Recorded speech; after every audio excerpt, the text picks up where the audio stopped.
ফরজ নামাজরত অবস্থায় কেউ ডাকলে সাড়া দেওয়া যাবে কিনা? আপনি ফরজ নামাজে দাঁড়াইছেন, এই অবস্থায় যদি কেউ ডাক দেয় আপনি যাবেন কিনা? উত্তর হলো না।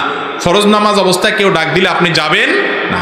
আপনার মা যদি ডাক দেয় এবং সে ডাকটা শুনে আপনি বুঝেন যে মা কোনো বিপদে আছে এবং খুব জরুরি ডাক দিচ্ছেন, সাধারণ কোনো ডাক না, তাহলে তাড়াতাড়ি নামাজটা সংক্ষিপ্ত করে চলে যাবেন।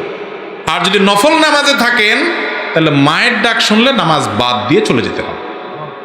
নামাজ ছেড়ে দিয়ে, নফল নামাজ ছেড়ে দিয়ে মায়ের ডাকে চলে যেতে হবে। যদি বুঝলেন যে মা আপনাকে সিরিয়াসলি কি করছে, ডাক দিয়েছেন কোনো দরকারে, কোনো প্রয়োজন হয়েছে, কোনো ঠেকা হয়েছে, তখন নামাজ বাদ দিয়ে চলে যেতে হবে। আর যদি আপনি নামাজরত অবস্থায় ফরজ হোক দেখতেছেন কোনো মানুষ বিপদে পড়ে গেছে, একটা বাচ্চা পানিতে পড়ে যাচ্ছে, তাহলে নামাজ বাদ দিয়ে আপনি তার জীবন রক্ষা করবেন। কথা বুঝতে পারছে?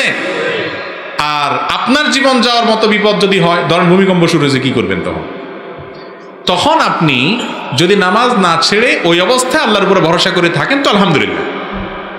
আর যদি মনে হয় না খুব বেশি রিস্ক হচ্ছে, জীবন বাঁচানোর জন্য আপনি সরেন, ইনশাআল্লাহ সেটা জায়েজ হবে। কথা কি বুঝাতে পারছি?